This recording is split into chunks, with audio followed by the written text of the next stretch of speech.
जालना जिल्ह्यातील आता परतूर परिसरामध्ये जी शाळा आहे, इंग्लिश मिडियम स्कूल आहे आणि त्याच्या बाबतीतला एक ज्यावेळेला गॅदरिंग असतं, गॅदरिंग मध्ये एक वेगळ्या प्रकारचा म्हणजे भारताच्या विरोधातले विचार मांडणारा एक व्हिडिओ व्हायरल झाला. भाषण त्याच्यामध्ये झालं की सर तनसेजुला म्हणजे डायरेक्ट मुंडकं हे धडापासून वेगळं केलं जाईल अशा प्रकारची भाषा एखाद्या शिक्षकाने वापरणे कुठपर्यंत योग्य आहे. म्हणून फक्त गुन्हे दाखल करून अटक करून नाही तर ती अनधिकृत असणारी वास्तू ती निस्तनाबूत केली पाहिजे प्रशासनाने. या इतर संस्थाचालक जे आहेत त्यांनाही अटक केली पाहिजे. अशा विविध प्रकारच्या मागण्या आज या ठिकाणी करण्यात आलेल्या आहेत.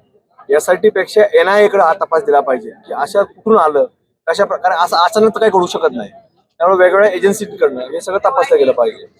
पोलीस प्रशासनाची भूमिका नाही पोलिसांची जी काही हे गोपनीयता असते, गोपनीय विभाग असतो, असं वाटतं की तो गोपनीय विभाग पूर्णतः झोपलेला आहे.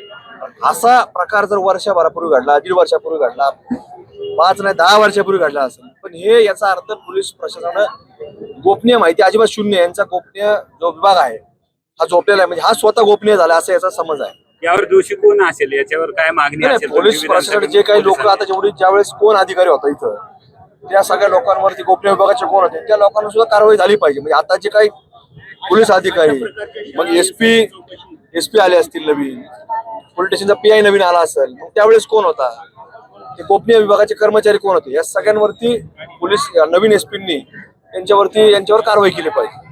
कारवाई न झाल्यास तुमची भूमिका काय राहील? आम्ही आता ठरवू ना, आम्ही जसं आज इथं लोकशाही मार्गाने आंदोलन केलं, आम्ही आता वेळोवेळी आम्ही ठरवू आमचं काय करायचं पुढे.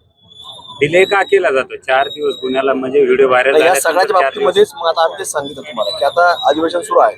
मग आम्ही सोमवारी ज्यावेळेला अधिवेशनामध्ये जाऊ, मुख्यमंत्री साहेबांनी सगळ्या वस्तू सांगू आणि तेही लेखी अहवाल इथल्या स्थानिक प्रशासनाला मागवतील. कदाचित तुम्ही फिर्याद वाचली असेल पोलिसांनी, ते आता असं म्हणलं आहे की तुर्कीचं गाणं आहे, तुम्ही पाकिस्तानचं म्हणताय. कसं असतं, शेवटी शब्दामध्ये बदल करणं, शेवटी अंगावर कुठली गोष्ट येऊ नये प्रशासनाच्या, त्यामुळे प्रशासन हे वेळोवेळी खबरदारी घेत असतं.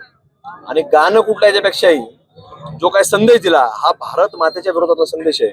आणि ज्या शिक्षिका बोलल्या आहेत, ते जे कोण असतील त्या बोललेल्या आहेत, तर त्या सुद्धा डायरेक्टली बोललेल्या आहेत की सर तनसेजुदा म्हणजे काही भारतामध्ये भाषा चालत नाही. जर शिक्षकांमध्ये असं शाळेत शिकवत असतील तर हे समोर आलेला प्रकार आहे, पण याच्या मागे गोपनीयतेने किती प्रकार चालू असतील. पोलिसांच्या भूमिकेवर आताच्या पोलिसांचा संशय, आमचा संशय आहे त्यांच्यावर, आमचं समाधान नाही अजिबात.